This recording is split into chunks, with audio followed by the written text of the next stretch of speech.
Om Namah Shivaya. Namaste, Hari Om. So, I like to begin the class like this. We talk about Puranas, we talk about our scriptures. The old scriptures that are the Vedas talk of God as a pure consciousness, Param Brahma, which is Nirakar, formless. Why is that so?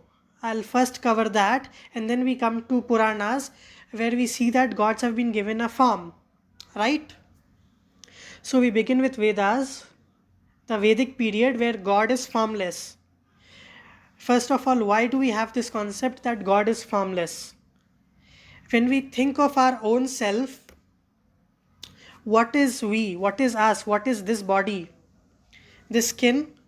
If I peel off this skin, there is a layer of flesh and blood. If I even peel that off, there are bones. If I peel that off, there are blood vessels and nerves. Even if I peel them off, I'm left with the electric impulse. We have read it in science that whatever we are feeling, whatever we are processing, these are nothing but impulses, electrical impulses, that is energy.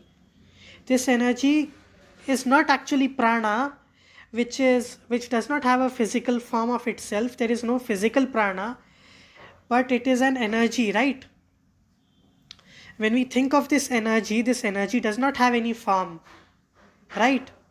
This energy is what makes up our consciousness. Everything is matter in our universe, right? We have body, we have skin, we have blood, everything is matter, but this does not make us. There is a consciousness which makes all of us together, right?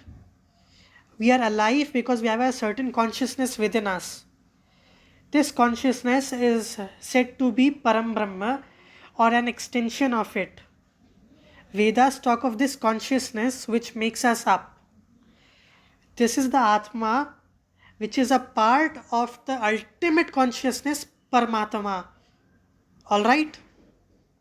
So, this is how we begin our analysis, that everything is formless because our prana itself, what makes us up, that Atma, cannot be given any form. But if we want to analyze this, we cannot actually analyze something which is formless. In order to think how it is, we need to put certain attributes to it. If I just tell you to think about anything without telling you what it is, you cannot. For example, I put up a robot right here and I show that robot an apple. What will that robot say about an apple? The robot will say it is red in color, it is round in shape, it has curves, it has a stem, a stick moving up, and it has two seeds, right? But it has not experienced it. It is just the outer physical attributes it can talk of. Similarly, we can experience things, and when we talk of an apple, we don't think of an apple as just as a fruit which is red in color. All of us has eaten an apple and that apple has become a part of us, right? Similarly, in order to experience something which no one else can but only we can, we need to put up certain attributes to it, certain form to it. When we think of an apple, we think of how it tastes, right? How we feel when we eat it. There is an experience, and this experience is based on certain attributes.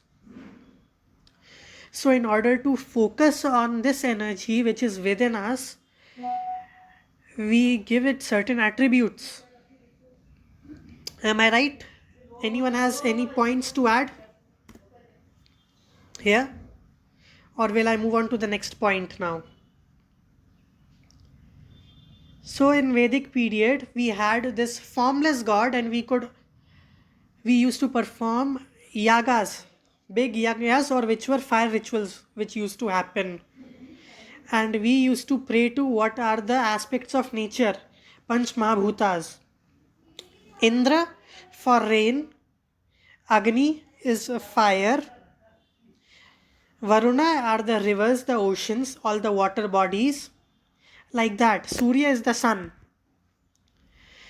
When we move forward, what is the governing body of all these elements? There has to be a god, and each god has a certain energy within himself or herself, right? When we give attributes. So this is how forms of gods and goddesses have come up. It is a fundamentally an energy. But what is that energy doing? What is the function of that energy? If that energy is the energy of creation, we call it Brahma and we give it the form of Brahma. Brahma is that old man, not Brahman. Brahman is different. That is the consciousness, and Brahma is different. If this energy, when we talk about it, is that energy of preservance, of sustenance, then this is Vishnu. And when we talk of this energy as the energy of destruction, it is Rudra or Shiva. Right? But beyond all these forms, there are multiple forms given to even these energies, right? Because when we talk of a creative energy and energy of creation, what are you creating? What is the creation that is happening? For example, if it is the creation of wealth, wealth is a form of power, right? When we talk of power, energy of power, that is Shakti or the goddess. So here when we talk power, our speech is a power. We call it Vak Shakti, right? Who is the goddess of Vak Shakti?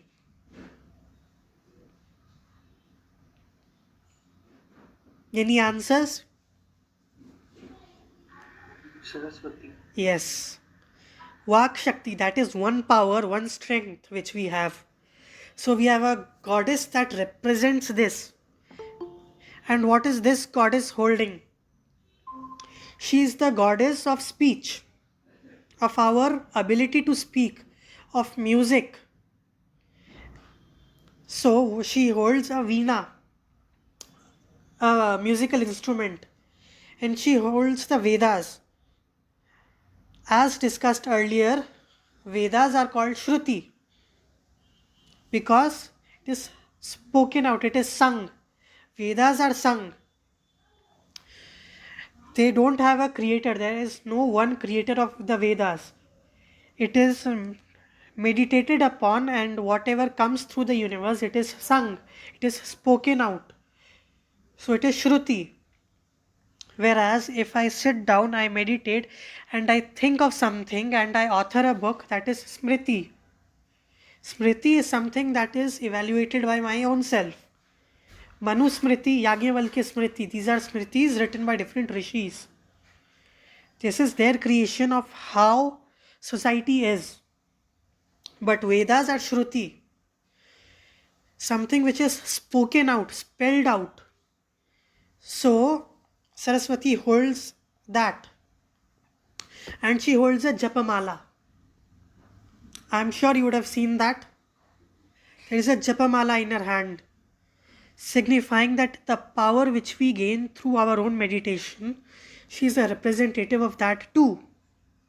Not just speech, but also wisdom. Veena is music.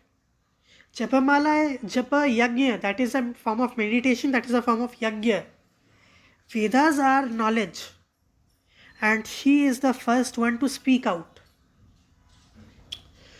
There is a Puranic tale of how Saraswati came into existence.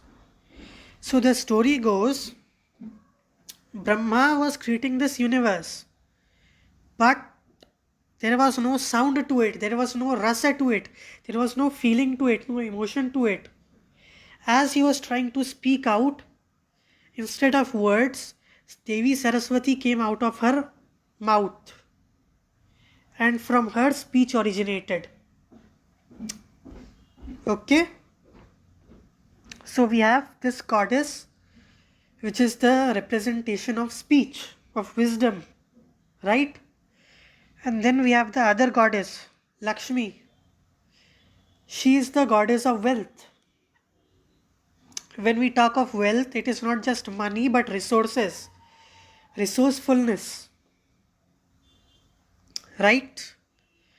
So the ability to achieve something, that is Lakshmi. Lakshmi comes from Lakshya, goal. If you have to achieve a goal, you need to have Lakshmi, right? And now, just like Brahma needed a rasa, wisdom, he needed wisdom to create this universe. So Saraswati came out. In order to maintain this universe, in order to sustain it, in order to nourish it, what does Vishnu Narayan need?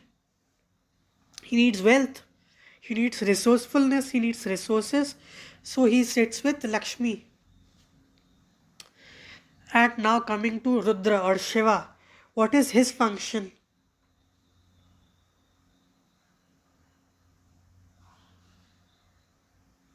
He is the ultimate destroyer, right? If you need to destroy something, you need strength.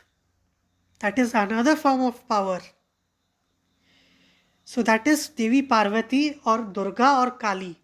However you want to worship her, however you want to see her. Right? These are three gods and three goddesses. But they all have a certain origin point. That is Parashakti, Adi Parashakti. Para means beyond everything, the first one. Adi means the first one. So when we talk of Devi, Devi is where everything originates.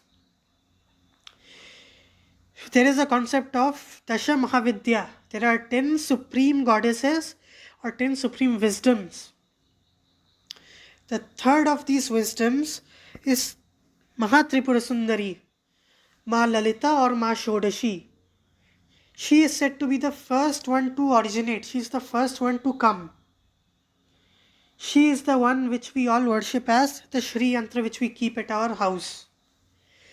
People say that Shri Yantra is for Lakshmi, but that is only one angle to look at it.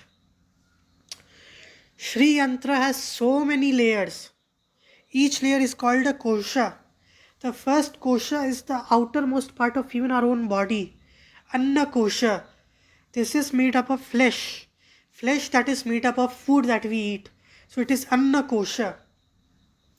And the last kosha or the palace where this goddess resides is Ananda kosha or the realm of bliss. This is where goddess Lalita resides. She is the first one to come into existence. But when she came into existence, there was nothing, there was darkness everywhere, right? So she thought of this, that without the concept of time and death, nothing can come into existence, right? For anything to exist, there must be certain parameter on when it is existing. That is time, right? So time and death. So the first one to come up to get a physical form was Kali. Kali is the goddess of time, she is the goddess of death. But now comes the question. Now Shodashi Devi, Ma Lalita is sitting. Now there is time, there is death, there is Kali. Now the universe can start. But I am beyond time, I am beyond death. How will my sons, how will the creation reach me? So the second one to come into existence was Tara. Tara comes from the mool or the origin point, Tarana, that means to take out. If you want to escape the cycle of time and death, it is Ma Tara you worship and she will take you out of this cycle. And now that Ma Kali and Ma Tara came into existence, they together came into existence as physical and prepared the throne which is outside of this universe for Ma Shodashi, Ma Lalita. Can you all visualize the Shri Yantra? So many symbols, and within that symbol there is one small tiny dot. That is where she resides. If you look at how she is sitting, Ma Lalita is sitting on a chariot that has four wheels that are the four different gods: Brahma, Vishnu, Rudra or Maheshwar, and Ishwar. Ishwar means God. Brahma is also Ishwar, he is God. Vishnu is also Ishwar, he is God. But here these three, Brahma, Vishnu, and Rudra, are sitting, and outside sits another Ishwar. He is also the supreme God. He is also sitting. So these four are the four wheels of the chariot or the throne, the four legs of the throne. And on top of this, on the seat, lies Sadashiva. Sadashiva is lying down. The supreme form of Shiva is lying down. And on her sits Ma Shodashi, Ma Lalita. This is her form. And she is carrying many things in her hands. She carries a rope, a loose, what we say. This is the representation of Maya. We are all bound by Maya. This is the loop in which we are stuck. And in another hand, she has the goad. This goad is the instrument by which even elephants are taken into control. So she is holding Maya and she is holding the power to take the control of everything. And in another hand, she holds a sugar cane. This sugar cane is in the form of a bow. And in her fourth hand, there are 5 arrows of flowers. This is her form. So this is Ma Shodashi. And now the process of creation begins. But where to start this creation from?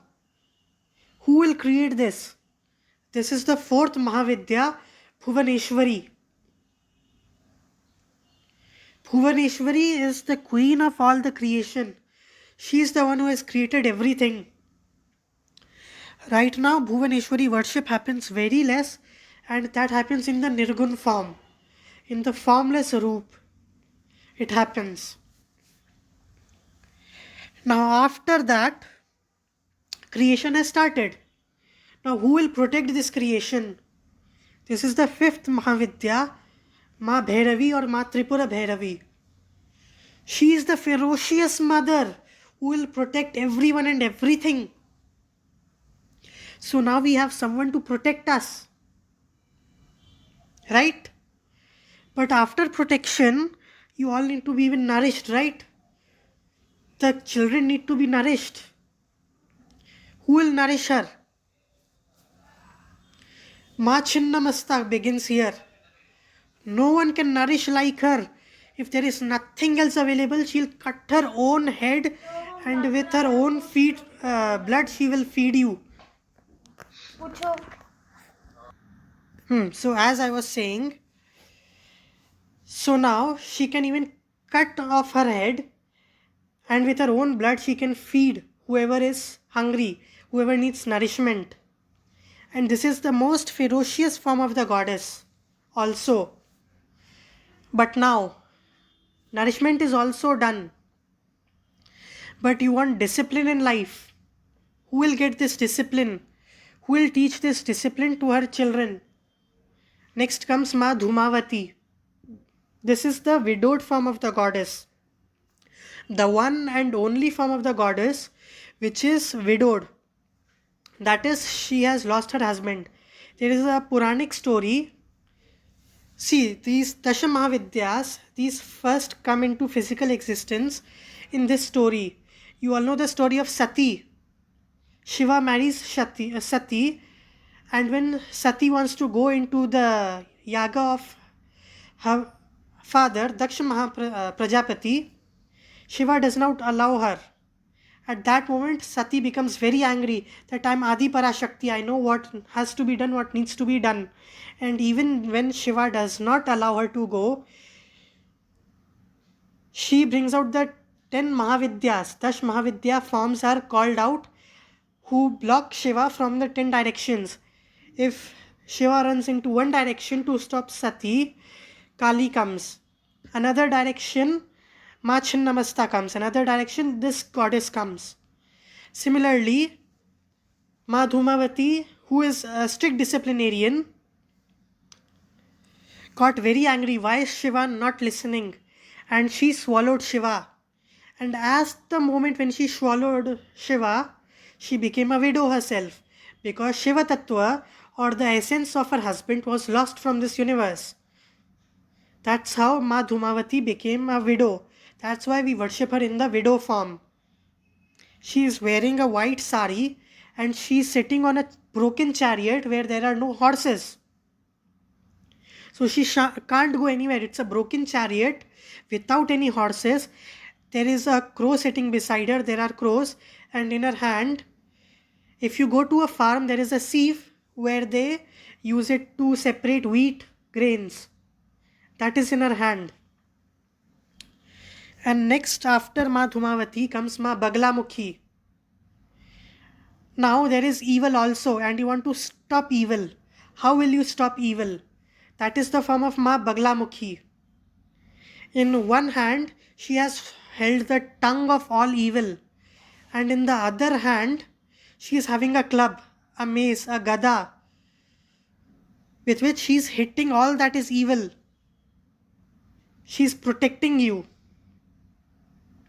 And now after all this comes the ninth form, which is very interesting. Here comes the beginning of all knowledge in this creation. Ma Matangi, who is the tantric form of Ma Saraswati. And the 10th form is Ma Kamala or Ma Kamalatmika. She is called Ma Kamala because she is sitting on a lotus, and she is considered the tantric form of Ma Lakshmi. So these are the 10 Mahavidyas.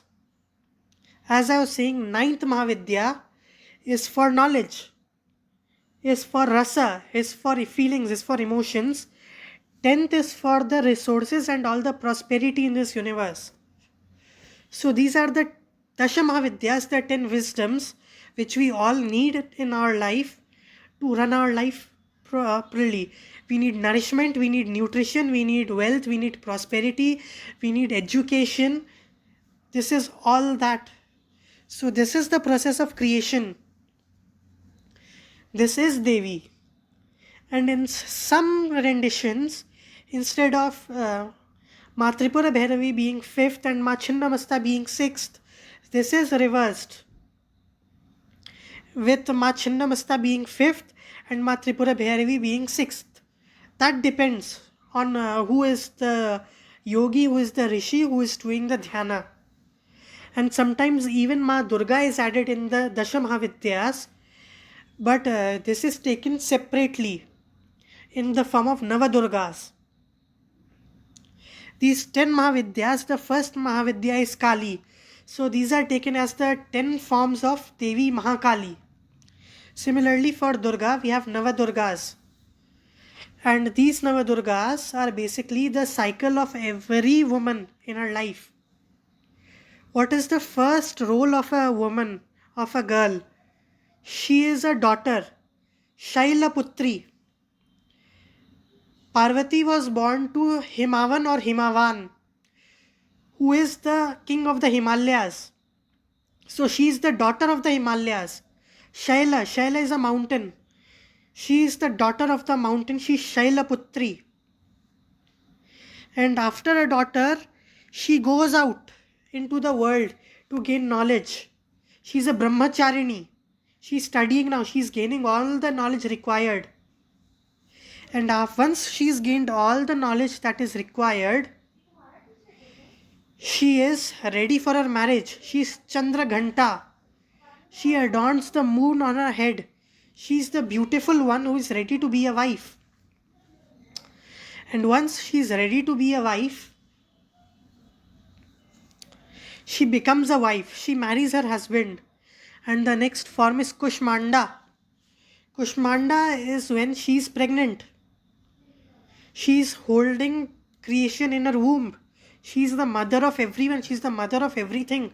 She is Jagat Mata. And her next form is Skanda Mata. Now she is holding her child, Skanda or Kartikeya. She is nurturing her son. That is the nurturing form of the mother.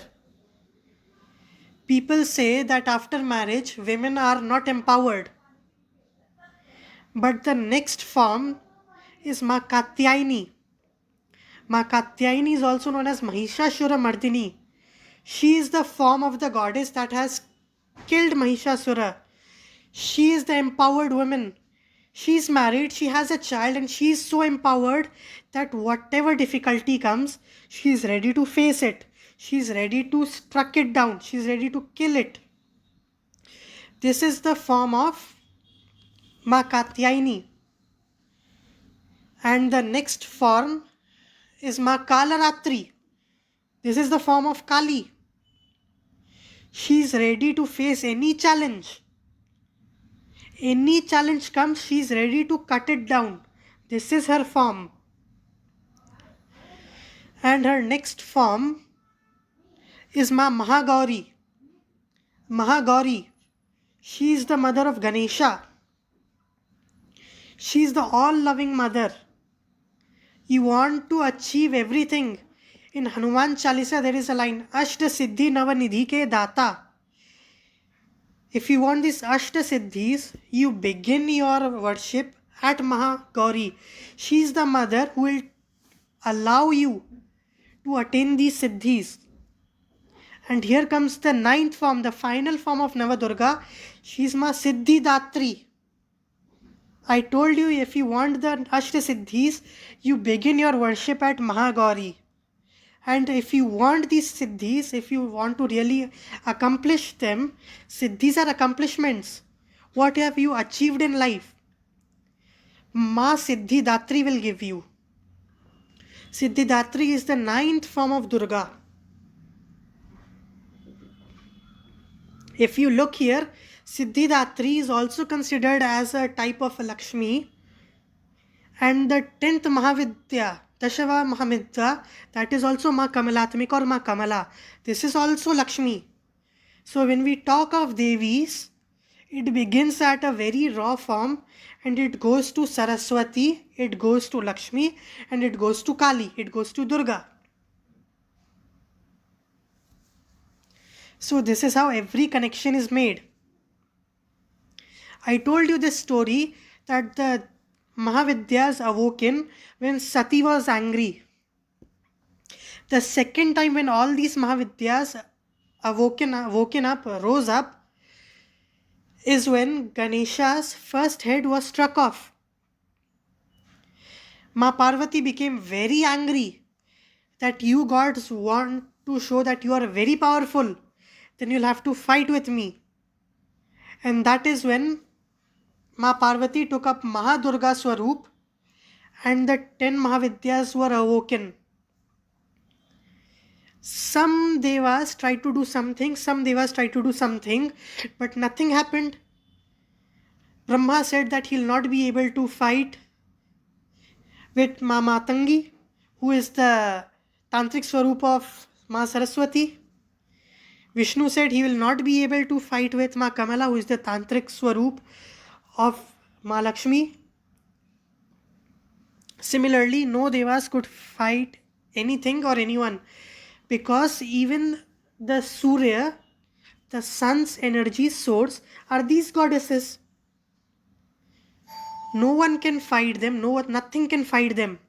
So in order to calm them down, Shiva took up the form of Mahashiv and he cooled the Devi down and promised the Devi that he'll make sure Ganesha rises again. And then he was given the head of an elephant. This is how the story of Dasha Mahavidyas go. So these are the forms of gods and goddesses, of devas and devis that we have talked of. And now the next thing which comes is Shiva. I talked of Ma Shodashi, Ma Tripura Sundari, that she is sitting on her throne, and the four legs of the thrones are Brahma, Vishnu, Maheshwara, Ishwara, and she's sitting on Sadashiva. And a similar analogy can be made with Lord Shiva. Shiva in his primal form has 5 faces, 5 heads. The first face, the first head is called Sadyojat. Sadyojat is the energy of creation. The universe has 5 energies: creation, sustenance, destruction. After destruction, there is a silence, and then there is a gratitude. There is a gratitude for everything that was created, and with this gratitude, creation begins again. Without this gratitude, whatever was created before is meaningless and nothing new can be created. So the first form, the first energy, Sadyojat. Sadyojat phase of Shiva. This is the energy of creation. The second head right here is Vamadev. Vamadeva is the energy of sustenance. That is the energy of Vishnu. That is how the universe works, how the cycle goes. And the third head is called Aghora. This is the Rudra phase. This is the phase of destruction. This is the energy of destruction itself. And then comes the fourth phase. This is the phase called Shiva. We had Brahma as Sadyojat. We had Vishnu or Vamadev. Next we had Aghora, which is the Rudra form. Next is the form of Shiva. The fourth phase, this is the phase of Shiva. That is called the Tat Purusha. He is the first Purush. He is the prime example of how anything should be. He is perfection. He is Shiva. Tat Purusha is who we call Shiva, the Shankara, who is sitting with his family. This is Tat Purusha, Shankara, Shiva. And finally comes the fifth phase, Ishana. Ishan is also the northeast direction. Ishan faces the northeast direction. This is Sadashiva. The highest form of Shiva is Sadashiva. This is Ishana. These are the 5 faces of Shiva, showing the 5 processes of creation. The first process of creation, or the universe is creation, right? The first process of universe is creation, Sadyojat. Second, it is created, now you have to sustain it. That is Vamadev or Bamadev. Third, there is destruction. That is Aghora. The fourth phase is Tatpurusha. The silence, the stillness. There is a stillness, there is a balance. This is Tatpurusha. And before creation, after destruction, whatever exists, that is Ishana, Sadashiva. Just a second. So what I was saying was, these are 5 faces. These are also 5 sects that worship Shiva in different ways. These are 5 ways you can approach Shiva. If you want to approach Shiva, how can you approach him? You can approach him through the way of Aghora, Aghor path. You would have seen those people who are staying in the Smashana Bhumi, cremation grounds. That is the Aghora path of Shiva. If you want to worship Shiva, if you want to reach Shiva, that is one path.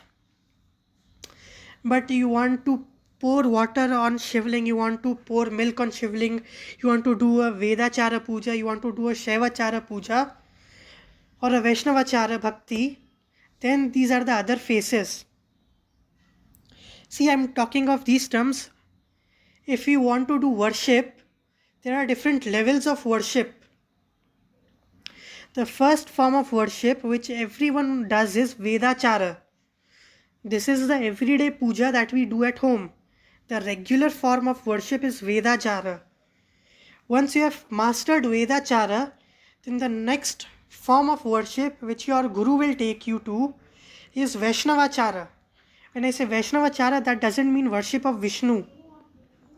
Vaishnavachara is the path of bhakti.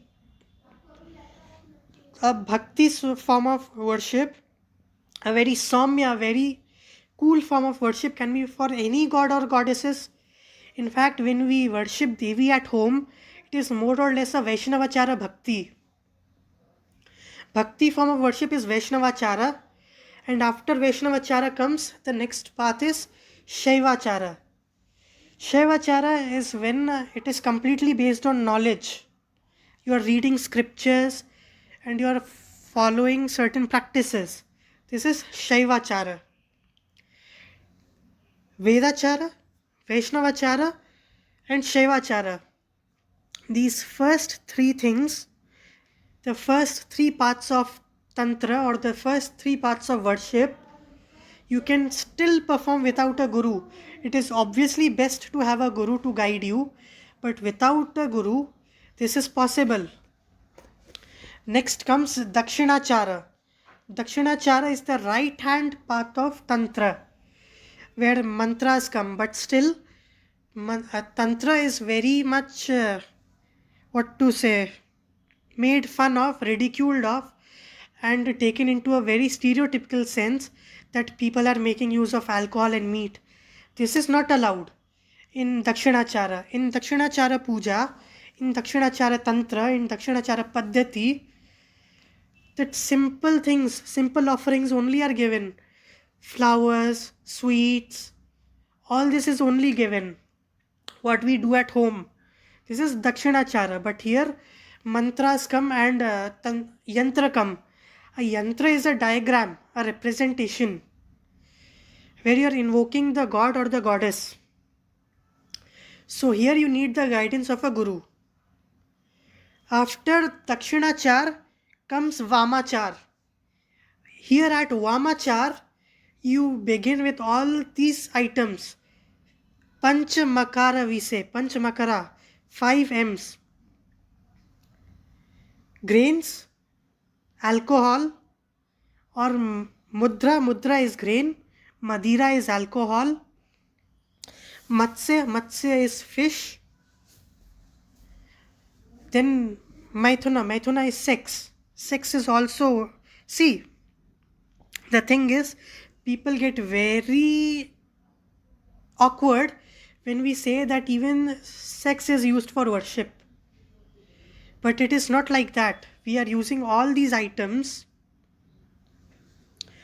in Tantra because Tantra has this thing that this universe is the Maya of Devi. Devi herself has come down. So nothing is impure, nothing is pure. Whatever we are doing to ourselves, we'll use it for a higher purpose to become one with Devi. In order to live, you are eating some other animal. You are eating meat. I'll use that meat also to reach goddess. I'll offer that to the goddess to reach her. I'm drinking wine, I'm drinking Madira. I'll offer that to goddess. That becomes a way for me, a path for me to attain to goddess. I want to create my lineage. I'm having children. I'm having intercourse. Even that I'll consider as a path to attain goddess. What has happened today, people use the example of Tantra and use all these things without any rhyme or reason. I'll give you an example. There was a tantric, very high caliber tantric. Whole day he'll worship the Devi. He'll worship the Devi at his home. Right from morning, early morning he'll start. It will go on till evening. By evening there will be people sitting all around. They'll offer him alcohol. Big bottles of alcohol. Rum, wine, everything will be offered. He'll sprinkle a little of that to the goddess and he'll gulp down bottles and bottles. That will not affect him. He lived for 80, 85, 90 years of age. But his son got very much interested in these bottles of wine. He said, even I'll practice Tantra, and he started drinking. Died at the age of 30, 35. Why did this happen? He saw Tantra as only an excuse to drink wine. So that caused his life to degrade. His father did all these practices. Early in the morning he's starting, till evening, and then he's drinking. Even if he doesn't drink, there are other ways to do things. I'm not saying whether it's right or wrong. He's drinking, that is his way, his path, his chosen path. He's drinking. But his son did not do anything else. Oh, he's having wine, even I'll have wine. Did not drink as much as the father. Father is drinking bottles after bottles. Even with half a bottle, he could not tolerate. After some time, he died. Why is it so? People are using all this as a channel, as a medium to reach higher entities. Tantra has this very peculiar thing. See, I'll tell you. Let's say you are worshipping the first Mahavidya Kali. Just for example, I'm taking her example. You are worshipping Kali. You imagine a form of Kali, right? There is a Kali within your head. There are so many forms of Kali. The three primary forms of Kali we say are Smashana Kali, that is the Kali which is worshipped in the cremation ground. There is Bhadra Kali. Bhadra Kali is the Saumya Swarup which can be worshipped at home. Then there is Dakshina Kali. Dakshina Char Paddhati Puja is done to her. She is Dakshina Kali. Right? So these are the three forms, but there are many other forms of Kali. Kapala Kali, Guhya Kali, or the secret Kali, secretive form of Kali. Many forms of Kali. But you are not imagining that. You have a Kali within yourself which is only for you, right? For me, Kali is my mother. So I'm imagining her as my mother. For you, you can worship Kali as your mother, but your imagination will be different, right? So this is your imagination which is Kali. But she is not the Kali who is sitting right there, right? So this form of Kali which you have created will one day take you to the Kali which is sitting right there in her loka. Understood? So there is a Kali there who is sitting, and here you are. And in order to reach Kali, you have created a Swarupa, a form of Kali for yourself. Now is my question to you. Have you created this Kali who will take you to Kali?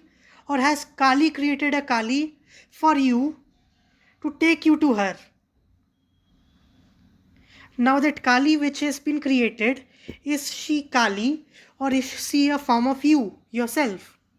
Is it you that you are going to Kali directly, or is it Kali coming down to you and taking you there? Or have you created a separate person that will take you to Kali? For me, all the three are the correct answers. Yes, Divya. For me, I think so. The Kali who has created us, she brings her form to us. So we worship her form to take to that formless, the Kali who is sitting there. But to reach the Kali who is sitting there, you decided you will worship her, and you have put up your own imagination. Right? Correct. So what is imagination? I was talking about power, right? Yes. Imagination is also a power. That is from the Kali, right? Yes, I'll I come am to the that. creation of I'll come to that. I was saying everything is power, right? Yeah. In other worship, we say everything is holy, everything is auspicious. In Tantra, we say even power is very holy, even power is very auspicious. By power, we can reach the god or the goddess we want to. Right? So, imagination power is used. You create a deity for yourself, your Ishta Devta, that will take you to your actual Ishta Devta, Kali, who is sitting somewhere there. That is for now. But in reality, Kali is sitting nowhere. Kali is right here. I told you, right? Samsara is a Maya of Devi itself. Devi herself has come down in this universe. Right? Yes, correct. So Devi is right here. This is Devi only. This is not Devanshu is speaking. This is Devi sitting right here. There is also a Devi sitting there. There is a Devi within you, Divya. There is a Devi within Roshan. There is a Devi within Nishant. Similarly, I want to worship Shiva. I always say, डमरू बज रहा है, मैं नाच रहा हूँ. Yes. There is somebody somewhere who is playing the damru and I'm dancing, right? But who is playing the damru and who is dancing? I'm dancing because there is Shiva within me that makes me alive, right? Yes, correct. So Shiva only is dancing and Shiva is only playing the damru. Then what am I? Who am I? With this understanding, we need to start our worship. Okay? Yes, got it. Now I was talking about the different paddhatis, the different ways of worship, right? Fourth one was Vamachar. After Vamachar comes Siddhachar. In Siddhachar comes the different paths like Yogachar and Aghorachar. When I say Yogachar, that means that yogis who are sitting in Himalayas and they are living for hundreds and hundreds of years. When I say Yogachar, I don't mean you are sitting on a yoga mat doing yoga, and that is a very high form of worship. Yogachar and Aghorachar, all these paths come under Siddhachar, which is the fifth. And the sixth, the final form of worship, which is considered the highest form in Tantra, is Kolachar Tantra. Here it is taken into consideration that the Devi, in order to unite with Shiva, has taken birth, right? She has taken birth. She has a lineage. She has a Kul. You write Kul, family, lineage. So she is Kul. And Shiva, he has no family. He has no beginning. He has no end. So he is Akula. The unison between Kula and Akula is Kolachar Tantra. So the unison between Shiva and Shakti happens here. That is one way of looking at it. The other way of looking at it is, if you have mastered Kolachara Tantra, is it Shiva uniting with Shakti or is it you uniting with the infinite deity out there? Similar thing is taken within our own body through Kundalini Shakti. There are 7 chakras. Right at the base of the spine, we have the first chakra, which is the Mooladhara chakra. This is where our Kundalini Shakti, our potential, is sleeping. We have to activate that and make use of that, right? After Kundalini, after Mooladhara chakra, which is right at the base of the spine, about 3 fingers below our navel, 3 fingers below our navel, approximately. I have to refer the text, I'm not very sure. We have our Mooladhara chakra. Then comes Swadhisthana chakra. And after Swadhisthana chakra comes Manipura chakra. These 3 chakras are the base chakras. It is where we have 6 enemies, Shatripuhu, the 6 bad feelings, jealousy, anger, all this happens here. Mooladhara is the basic instinct of a person, of any living being, to recreate, to reproduce, to create new things. Next is Swadhisthana chakra, that is our hunger. Manipura chakra is also called the solar plexus. It is where all the body of the heat of the body resides. When you do Surya Namaskara, It is the Manipura which gets activated, which causes heat in your body to rise up. After Manipura, which is right here, this here, right here, base of the chest, where the stomach ends and the chest starts, at the diaphragm, this is the solar plexus. If people tell you to take a full deep breath, it is till this point, right? Then your heart chakra, that is the Anahata. This is where the whole joy within you resides. If you want to worship Mahavishnu, Narayan, you have to get rid of all the three lower chakras, and your energy should be within Anahata. Only then you can access Mahavishnu. As I was saying, these below three chakras have all the negatives. You have to conquer them, you have to rise above them, right?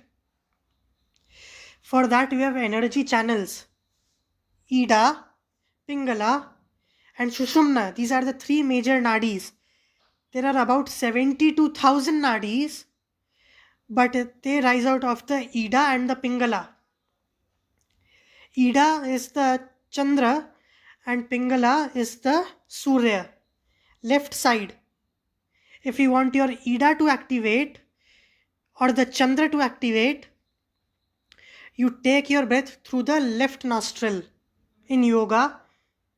And if you want your Surya, your moon to rise, your Pingala, then you take your breath through the right nostril. Right? So Sushumna, which is at the spine, is your central nadi.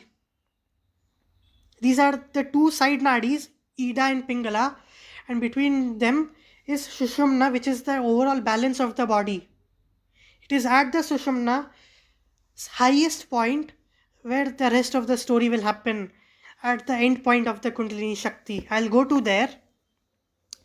But here I talked about Ida, Pingala and Sushumna, right? Remember I talked of Devi Chinnamasta, Ma Chinnamasta. When she cut open her head, 3 spouts of blood shot out. These 3 spouts of blood, 3 streams of blood that shot out were from Ida, Pingala and Sushumna nadis. Devi Chinnamasta had 2 attendants, Dakini and Varnini. Some texts even say Jaya and Vijaya, but the Tantric texts mention Dakini and Varnini as 2 assistants, attendants or assistants to Devi. They had come from a war that had raged for thousands of years. The Devas were unable to win this war against the Asuras. So they called upon Devi Chinnamasta, Devi Parvati, to fight this war. After this war, there was a drought. There was no food, no water available. And her attendants were very hungry after this war, obviously. So in order to feed them, Devi Parvati removed her head and got the name Chinnamasta. Chin means cut open. Masta or Mastika is head. She cut open her head and 3 spouts of blood came out. From Ida and Pingala, Dakini and Varnini drank, and from Sushumna drank the goddess herself. Alright, this has many tantric meanings. We say there are 3 gunas, right? Rajas, Tamas and Sattva. If you want to go beyond all these 3, you want to become Trigunatita, through Chinnamasta you can. She'll cut open the 3, Rajas, Tamas and Sattva, and take you beyond. Similarly, there are 4 states of being. Jagrat or waking state, which is the conscious state. Then there is the sleeping state, Sushupta, you are sleeping. And there is one where you are in deep sleep, right? There are no dreams. You are completely out of your system, no dreams, no nothing. That is one state. One state is your awakening, and one state is your dream state. 3 states. Beyond that, if you want to go to the 4th state, Turiyam, it's called Turiyam. You want to go beyond the 3 states of awakening and go beyond that to Turiyam, final state of being, where you are not sleeping, you are not awake, you are not in a dream, there are no dreams. That is the state of Turiyam. You want to go there, through Chinnamasta you can. She'll cut open the 3 states and take you to Turiyam. Understood?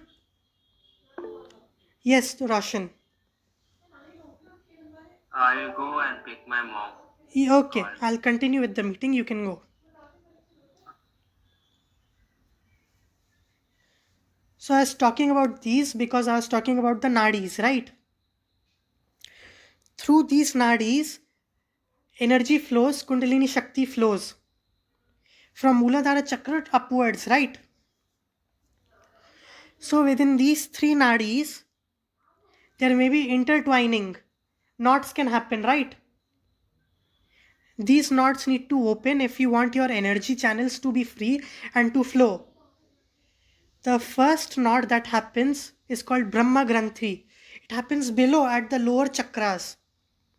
It will happen at the Muladhara Chakra and it will not let your Kundalini to rise. Brahma Granthi. What is the state of Brahma? Brahma is the creative state, right? So you want to create new things. You want to create new things. You are imagining new things. You want to build something. You have to go beyond all this, beyond creating anything, right? Once you go beyond creating anything, once you go beyond jealousy and all that, what are you jealous of? Of something you don't have, right? If you don't want to acquire something new, you go beyond all that, you go beyond greed, then your Brahma Granthi opens up and your Kundalini can rise. Next, at the Anahata level, we have Vishnu Granthi. What is the state of Vishnu? Protecting things. You have an attachment towards things, right? Oh, I have this mobile phone. I'm very much attached to this mobile phone. I want to be with this mobile phone all the time. This is my laptop. I want to be with my laptop. You go beyond all this. You go beyond protecting your thing. You go beyond this possessiveness. Your Vishnu Granthi opens. And your Kundalini can rise up. I've talked till Anahata Chakra or the heart chakra. Next comes Vishuddhi or the neck chakra. Vishuddhi is at the neck. You want to sing very well. You want to speak very well. You would have heard of Tansen. People who want to sing like Tansen, that rain comes, all these things happen. You have to focus on a Vishuddhi chakra to give you the power of speech, to give you strength to your speech. That is Vishuddhi chakra. After Vishuddhi chakra comes your Agneya chakra, third eye, right here, between your brows. This is also the place where it is said that the Atma resides. This is where consciousness resides. Once your third eye awakens, people say that you will go beyond all the Maya. Once third eye awakens, there is no more Maya for you. And the last chakra is here, Sahasrara or Sahasrara Kamala chakra. This is called the 1000-petaled chakra. Each chakra has a certain amount of petals or layers. Imagine how Sri Yantra is, so many layers, right? So Sahasrara chakra has 1000 petals. It's called the 1000-petal lotus chakra. Once your Kundalini rises from Agneya to here, at the head base of the head, to your Sahasrara chakra, it said Shiva has met Shakti. You have to make sure within your body, Shiva has to meet Shakti. Remember us talking of Kolachar. Shiva meets Shakti. Here we have the same thing in Tantra. Everything is connected. Once your Kundalini reaches your Sahasrara Chakra, unison between Shiva and Shakti happens. Where? Within you. But before that, over here in Agnya Chakra, we have the third Granthi, Rudra Granthi. See, I'll tell you what happens in Rudra Granthi. You have given up the will to create anything new, and you have given up your possessiveness. There is an empty space which remains, right? It is very easy for negativity to come within this negative space, for you to get guilty. People whose Kundalini gets stuck below the Agnya Chakra, cannot breach past it, can become very guilty at times. Oh, I did this long time back, I'm so very guilty. Negative emotions. If you have to go beyond negative, see, this is the chakra of self-realization. In order to reach self-realization, you have to get rid of guilt, all the negative emotions. Then Rudra Granthi opens up. Once Rudra Granthi opens up, you breach the Agnya Chakra and you reach the Sahasrara Chakra. And in order to do that, there are Bijakshara mantras given. For Mooladhara Chakra, the element is earth. And the Bijakshara mantra given is Gam. If you want to activate your Mooladhara Chakra, you have to meditate on Gam. In order to meditate on a Bijakshara mantra, you need the guidance of a guru. Right? Similarly, I won't go to the details of everything. Remember this much. The element of Mooladhara is earth and the Bijakshara mantra is Gam. Similarly, here, Agnya Chakra. The Bijakshara mantra is the Prathama mantra Om. Om. And for Sahasrara Chakra, this is the Chakra of the Devi. This is where the Devi resides. M. M. Om, Aim, Him, Klim, Chamundai, Vikche. This is the main mantra of Devi. You need an initiation to chant this mantra, to do japa of this mantra. Om, Aim, Him, Klim. These are the mantras which go na, Bijakshara mantras. Om is the Prathama Bijakshara mantra, where the universe began. M is the Bijakshara mantra of the Devi.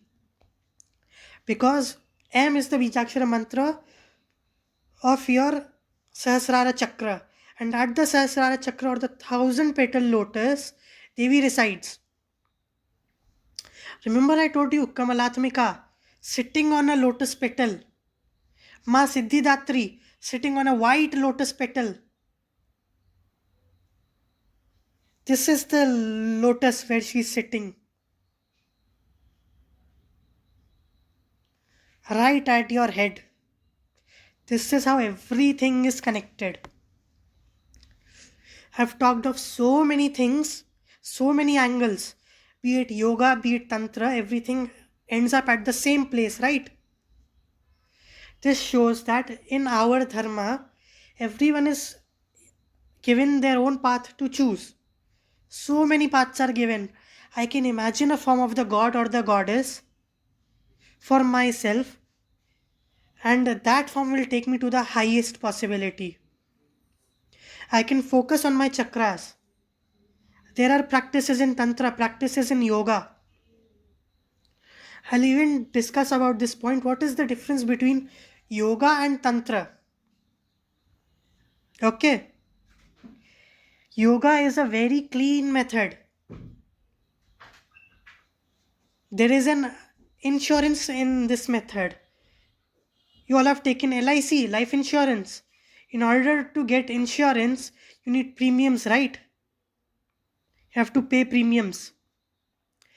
Yoga will take you to the highest, but for that you need very high amounts of dedication, very high amounts of discipline and practice.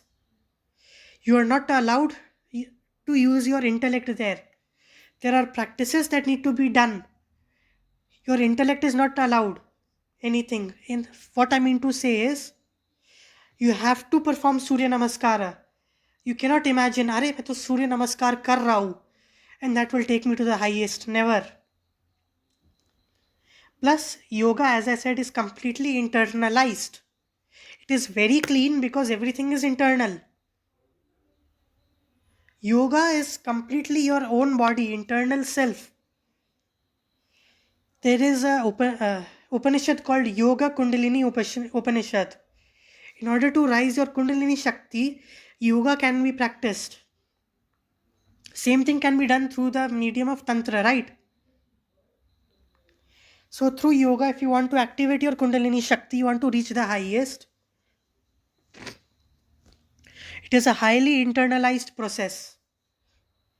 Dedication is required, complete practice is required.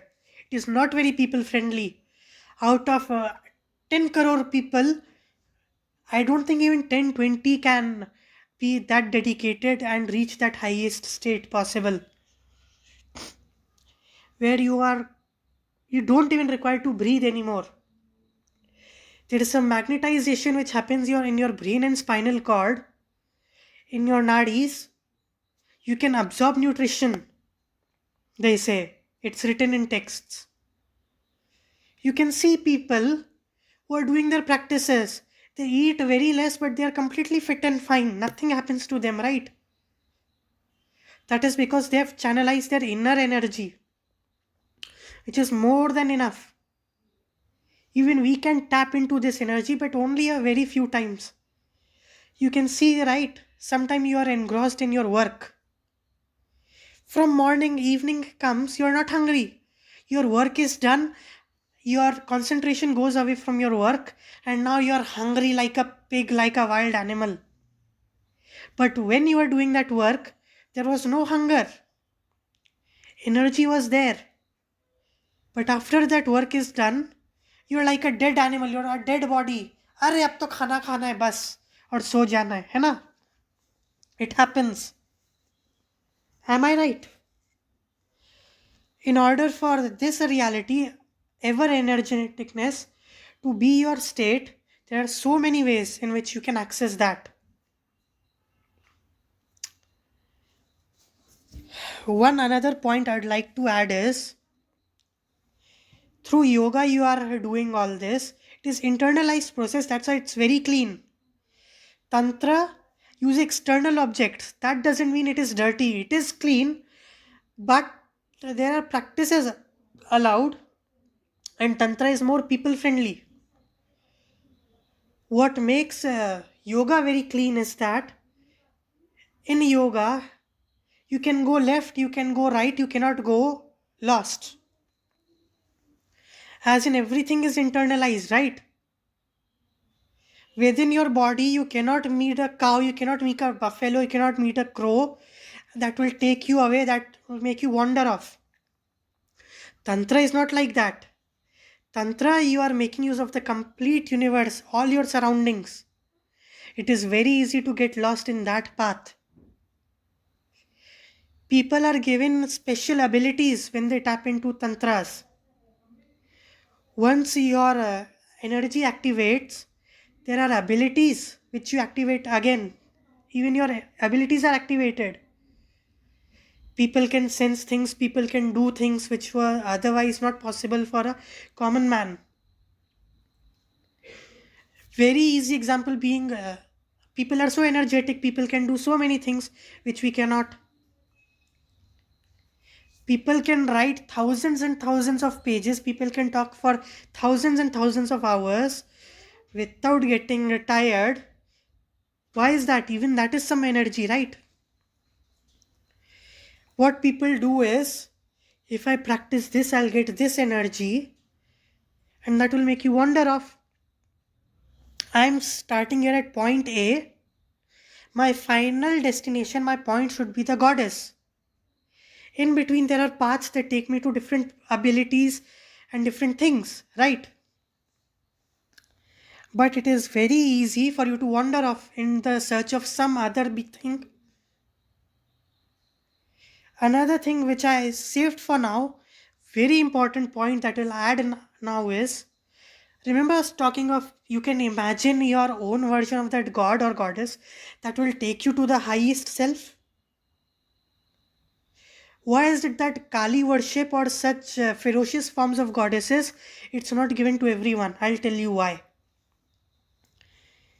Let's say you are imagining the form of goddess Kali and you got scared. There is a fear within you. Then that form which you have created feeds on your fear.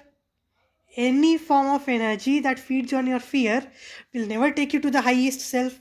You have created a very lower being, right? It is very easy to wander off, get affected by lower beings. People say that this earth, Bhuloka, is the middle part. There is Swarga and there is Narka.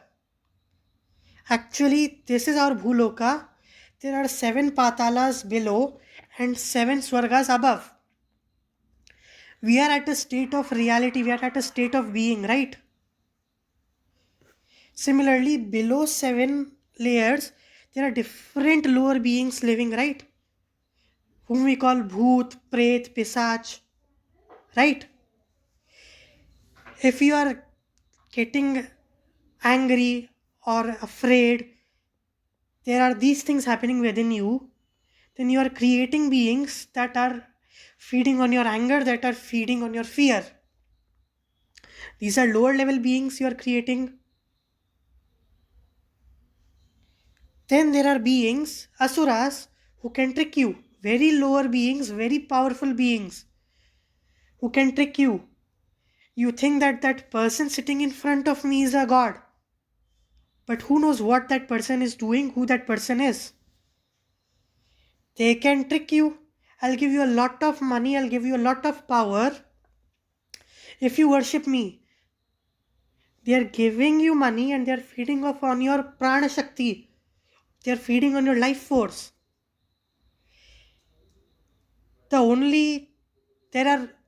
See, God can give you a lot of power, but so can lower beings. The only thing which a lower being cannot do is give you higher motivation towards bhakti. Only a God can take you towards God. A lower being cannot inspire you towards higher sadhana. Only if a God comes, contacts you, directly or indirectly, will you be attracted towards the God. Lower beings cannot give you bhakti. I was calling yoga very clean does not mean tantra is unclean. It means tantra is externalized. You are making use of everything around you. So it is very easy for you to lose a path. Let's say I leave you at Jayanagar in Bangalore. You have to go till Banashankari, let's say. You know there is this one straight path which you can take. But ayyo, this straight path, 7 kilometers long. I want to take a shorter path. This shorter path is only 3 kilometers. I'll take a U-turn and go. And you don't know that path. It is very easy for you to get lost, right? Then there are people who are doing all the right things, but I'm doing the right thing. I've gotten so many energies. I've gotten so many abilities. Now I'll sell these abilities. I'll use these abilities to earn money. Gone. One major reason why we get these abilities is to protect ourselves from these lower beings and other things. People think of Tantra as black magic, right? Within Tantra, there are so many paths. 6 paths I told you, right? Vedachar, Vaishnavachar, Shaivachar, Dakshinachar, Vamachar, Siddhachar, and then Kolachar. Within Tantra, short path is Vamachar. Within Vamachar, there is one short part which Abhichara Kriya. 6 types of Kriyas or Karmas you can do. This was made to protect you from other things, but now people have used that for their own profit, and that's why it's called black magic. These 6 karmas or 6 kriyas are, the first is Maran. You want to kill someone, that is Maran. Uchchatan. Divya, you're sitting right there. I don't want you to sit there. I want you to throw you away. I'll perform Uchchatan. Rahul, you're in your office. I don't want you to be in office. Uchchatan. I'll throw you away from your office. Then there is Vidveshan. Oh, this person is so very happy in his family. I want there to be friction. I want there to be anger. I want him to fight with everyone. With Dveshan, I want him to speak up something wrong.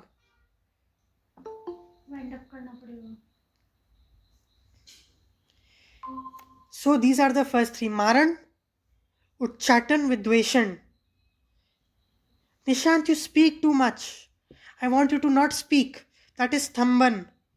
Why is it raining? I don't want it to rain. Stambana. It will not rain. You want to stop rain. That person has crores and crores of rupees. I want him to give those crores and crores of rupees to me. Sammohan. Vashikaran and Sammohan is this. You want someone to have a mild attraction towards you. That is Sammohan. I want that person to give his crores and crores of rupees to me. That is Vashikaran.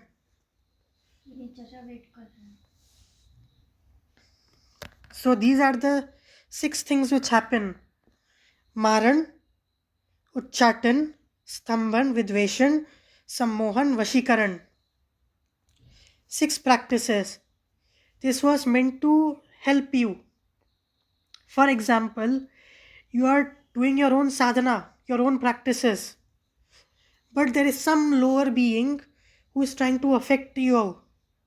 You want him to go away. You perform Uchchatan. One use of Uchchatan is Graha Uchchatan. Let's say there is a Rahu issue. You can do Rahu Uchchatana Yagya or a Homa to calm the effect of Rahu down. So there are such practices that happen. It's almost over 1 hour. So I think here I'll stop. If there are any doubts,